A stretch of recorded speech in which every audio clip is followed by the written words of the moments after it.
नमस्कार, स्वागत है आपका दिल्ली एनसीआर दिन भर में। आपके साथ मैं हूं मुकेश गुप्ता। खबरों पर विस्तार से जाएं उससे पहले एक नजर डाल लेते हैं अभी तक की हेडलाइंस पर। देश के कई राज्यों में बर्ड फ्लू का खतरा, केंद्र सरकार ने दिल्ली में बनाया कंट्रोल रूम।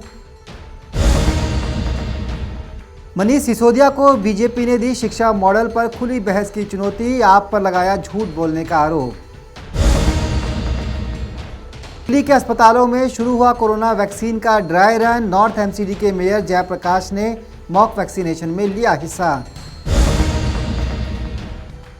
दिल्ली में कम होगा बच्चों के स्कूल बैग का बोझ, न्यू स्कूल बैग पॉलिसी लागू करने के लिए दिल्ली सरकार ने जारी किया नया सर्कुलर।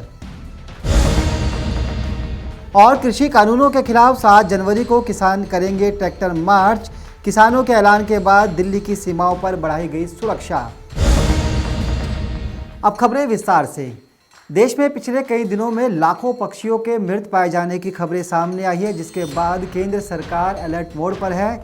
इतना ही नहीं, देश के 4 राज्यों राजस्थान, मध्य प्रदेश, हिमाचल और केरल में बर्ड फ्लू घोषित कर दिया गया है। केंद्र सरकार ने सभी राज्यों को एहतियात बरतने के निर्देश दिए हैं। साथ ही दिल्ली में एक मॉनिटरिंग केंद्र भी बनाया गया है। आइए आपको दिखाते हैं कि किस राज्य में किस हद तक बर्ड फ्लू का खतरा बढ़ने लगा है।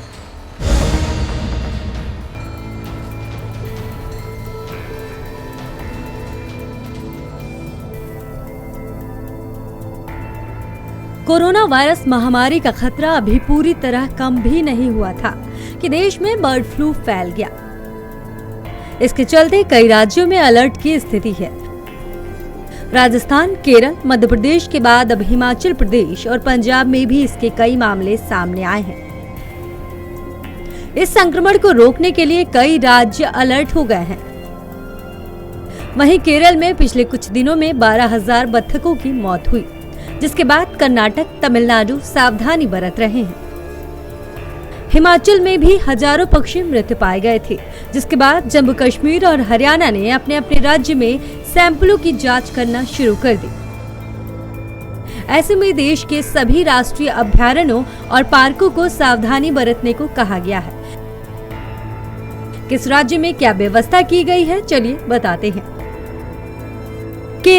केरल के अलपुझा और कोट्टायम के कई हिस्सों में एवियन इन्फ्लुएंजा का H5N8 का स्ट्रेन मिला, जिसके बाद लगभग 36,000 पक्षियों को मारे जाने की संभावना है। 2 जिलों में ये काम पहले ही शुरू किया जा चुका है। साथ ही कंट्रोल रूम और क्विक रिस्पांस टीम भी बनाए गए हैं।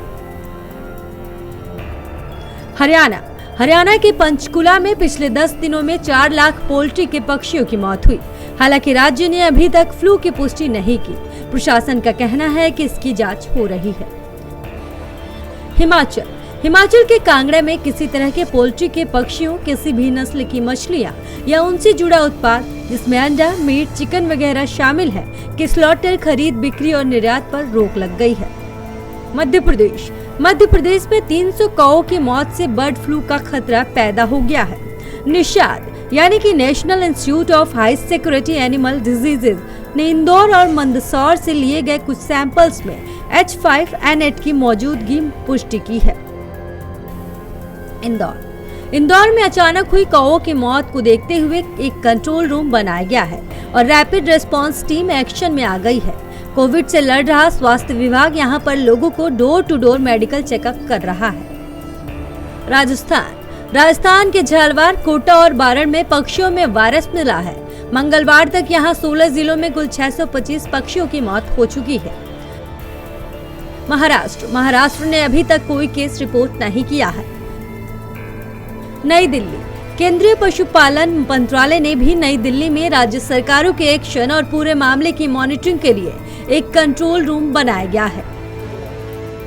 पंजाब केसरी ग्रुप, नई दिल्ली। दिल्ली बीजेपी ने दिल्ली के शिक्षा मॉडल को लेकर दिल्ली सरकार को घेरने की कोशिश की है। दिल्ली में बीजेपी प्रवक्ता हरीश खुराना ने दावा किया है कि दिल्ली के सरकारी स्कूलों का शैक्षिक स्तर लगातार गिर रहा है। तो वहीं आम आदमी पार्टी ने बीजेपी के इस दावों को हवाई बताया है। आइए देखते हैं खास रिपोर्ट। दिल्ली के शिक्षा मॉडल को लेकर यूपी और उत्तराखंड राज्य सरकारों को बहस की चुनौती देने वाले दिल्ली के डिप्टी सीएम और शिक्षा मंत्री मनीष सिसोदिया को अब दिल्ली में ही शिक्षा मॉडल पर बहस की चुनौती मिली है। दिल्ली बीजेपी के प्रवक्ता हरीश खुराना और पूजा सूरी ने उप मुख्यमंत्री को दिल्ली के शिक्षा मॉडल पर खुली बहस करने की चुनौती दी है।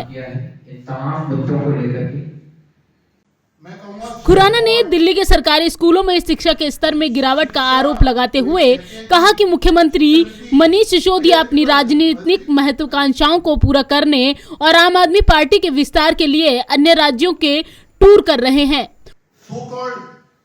और अपने झूठे शिक्षा के मॉडल को लेकर विभिन्न राज्यों के मुख्यमंत्रियों और मंत्रियों को बहस की चुनौती दे रहे हैं।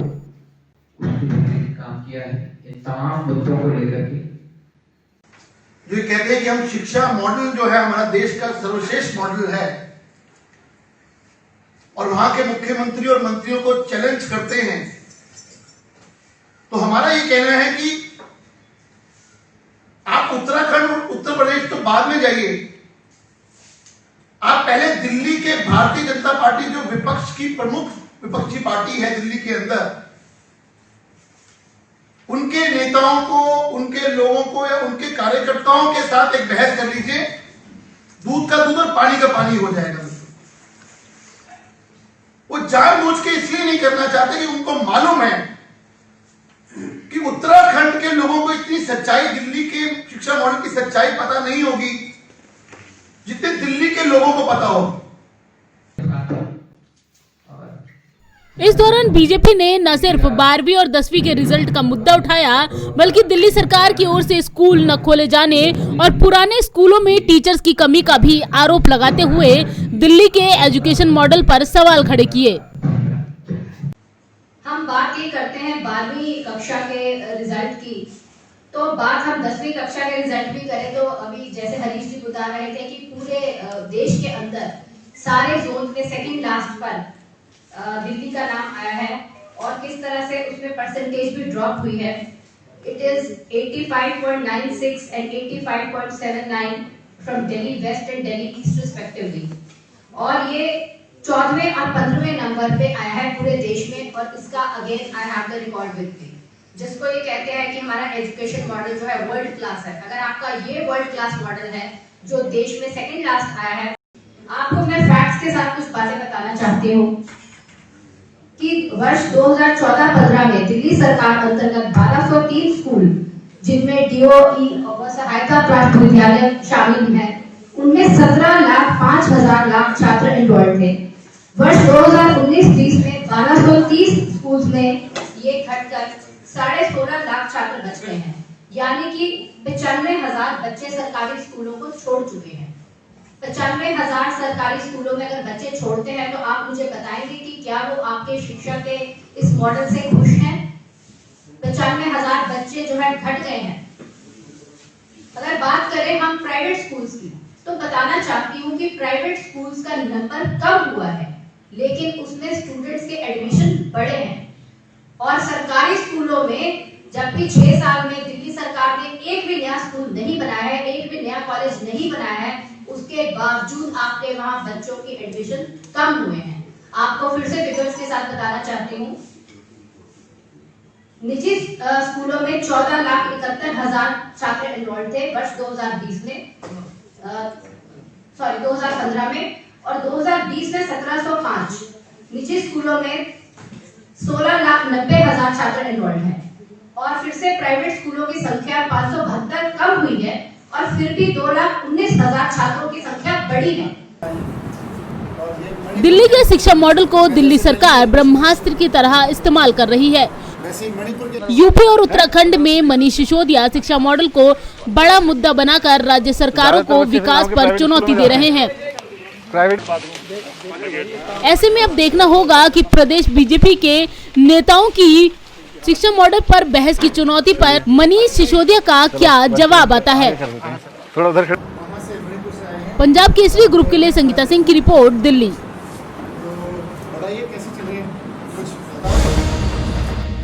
राजधानी दिल्ली में कोरोना वैक्सीनेशन की तैयारियों के बीच अब दिल्ली नगर निगम भी अपने अस्पतालों में कोविड वैक्सीनेशन के ड्राई रन का ट्राई कर रहा है।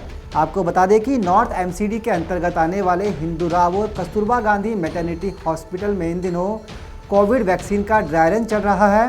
इस ड्राई रन में नॉर्थ एमसीडी के महापौर जयप्रकाश ने भी हिस्सा लिया और वैक्सीनेशन से जुड़ी हुई तमाम तैयारियों का जायजा लिया। देश में कोरोना के नए स्ट्रेन के खतरे के बीच कोरोना वैक्सीनेशन की तैयारियां जोरों पर चल रही हैं। राजधानी दिल्ली में भी एक तरफ जहां वैक्सीन की स्टोरेज को लेकर तैयारियां पूरी हो चुकी हैं, वहीं वैक्सीन का ड्राई रन भी शुरू हो चुका है। उत्तरी दिल्ली नगर निगम के सबसे बड़े हिंदूराव और कस्तूरबा मैटरनिटी अस्पताल में कोरोना वैक्सीन का ड्राई रन शुरू किया गया। इनमें 34 कर्मचारियों को शामिल कर वैक्सीन लगाने का अभ्यास किया जा रहा है। इसके लिए नगर निगम की ओर से तैयारियां मंगलवार को ही पूरी कर ली गई थी।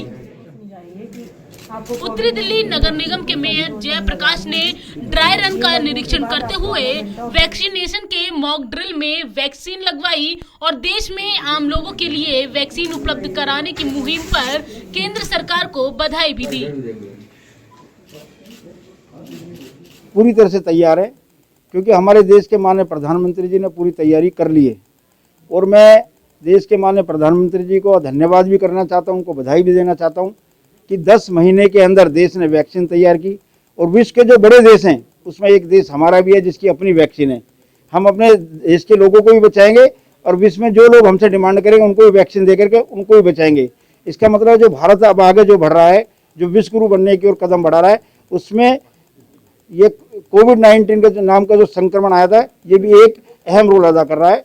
आपने देखा हमारी सारी डॉक्टर्स की टीम तैयार है। ड्राई रन में हमने जिस तरह से देखा है कि हर स्टेज पर हम तैयार है, चाहे वहाँ पे हमारे को रजिस्ट्रेशन कराना है, चाहे हमारे को रिसेप्शन पे आना है, चाहे हमारे को वैक्सीनेशन करानी है, चाहे हमारे को ऑब्जर्वेशन में जाना है, हर तरह से हमारे डॉक्टर्स तैयार है। और हिंदूराव अस्पताल की पूरी टीम, जिन्होंने कोविड के समय में अपनी एमएस के नेतृत्व में और पूरी टीम के साथ जो काम किया, हमारे सारे डॉक्टर्स, हमारी नर्सेज, हमारा पैरामेडिकल स्टाफ, उनको मैं बधाई देना चाहता हूँ। इसी स्पीड से काम करना है और जो लक्ष्य हमारा दिल्ली से संक्रमण हटे, लोगों में एक कॉन्फिडेंस पैदा हो और 2021 खुशी लेकर का है, उसके लिए हम काम कर रहे हैं। एक बार फिर सबको बधाई। आपको बता दें कि दुनिया के कई देशों में जहां वैक्सीनेशन का काम शुरू हो चुका है, वहीं देश में भी वैक्सीनेशन की तैयारियां पूरी हो चुकी हैं। वैक्सीनेशन की तैयारियों को पुख्ता करने के लिए देश भर में 2 जनवरी से ड्राई रन जारी है। ऐसे वक्त में जब देश की 2 देसी वैक्सीन को आपात इस्तेमाल के लिए मंजूरी दी जा चुकी है, तब दिल्ली भी वैक्सीनेशन की तैयारियों को पुख्ता कर रही है ताकि कोरोना के खिलाफ पूरी तैयारी के साथ राजधानी इस जंग में उतरे। दिल्ली से आनंद कुमार के साथ संगीता सिंह की रिपोर्ट, पंजाब केसरी ग्रुप। दिल्ली सरकार ने राष्ट्रीय राजधानी दिल्ली में स्कूली बच्चों के बैग को हल्का करने के लिए अब स्कूलों से नई स्कूल बैग नीति बनाने को कहा है। आइए आपको बताते हैं कि स्कूल बैग नीति में क्या कुछ है और कैसे आपके नौनिहाल के कंधों से बैग का बोझ अब कम होने वाला है। दिल्ली सरकार ने स्कूल बैग पॉलिसी को लेकर नोटिफिकेशन जारी किया है और सभी स्कूलों को बैग पॉलिसी 2020 के तहत प्राइमरी, सेकेंडरी और सीनियर सेकेंडरी स्कूलों में पढ़ने वाले स्टूडेंट्स के बैग का बोझ कम करने के लिए गाइडलाइंस पालन करने के निर्देश दिए हैं। नए आदेश की माने तो सभी स्कूलों को स्कूल बैग के वजन का चार्ट स्कूल के नोटिस बोर्ड पर और हर क्लासरूम में लगाना होगा। स्कूलों को चेक करना होगा कि कहीं स्टूडेंट्स का बैग ज्यादा भारी ना हो। साथ ही स्टूडेंट्स को बैग की दोनों बेल्ट को टांगने के लिए प्रमोट करने की जिम्मेदारी भी स्कूल की होगी। इसी के साथ स्कूल प्रशासन को कम वजन वाले अलग अलग तरह के स्कूल बैग के बारे में स्टूडेंट्स और अभिभावकों को जानकारी देने के निर्देश दिए गए हैं। स्टूडेंट्स को सरकार द्वारा की गई सिफारिशों के अनुसार बैग का इस्तेमाल करने के लिए प्रोत्साहित करना होगा। ये स्कूल मैनेजमेंट की जिम्मेदारी होगी कि स्टूडेंट्स को अच्छी क्वालिटी का पीने का पानी स्कूल में पर्याप्त मात्रा में उपलब्ध कराएं, ताकि बच्चों को घर से पानी की बोतल लेकर ना आना पड़े। नई स्कूल बैग पॉलिसी के अनुसार अलग अलग क्लास के लिए स्कूल बैग का वजन कितना होगा, चलिए बताते हैं। प्री प्राइमरी कोई बैग नहीं, क्लास 1 और 2 के लिए 1.6 से 2.2 किलोग्राम तक का बैग।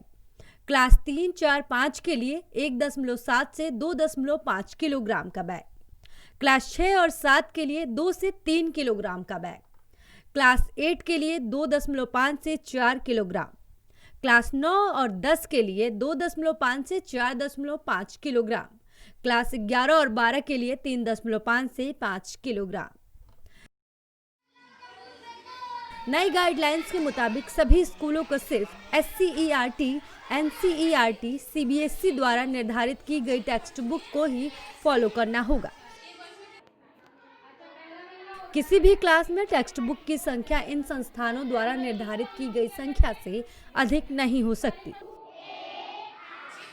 स्कूल के प्राध्यापकों और टीचर्स को हर क्लास का एक टाइम टेबल भी तैयार करना होगा, ताकि स्टूडेंट्स को रोजाना बहुत सारी किताबें और नोटबुक न लानी पड़े। स्कूल बैग पॉलिसी की माने तो प्री प्राइमरी कक्षाओं के लिए कोई भी नोटबुक की जरूरत नहीं होगी।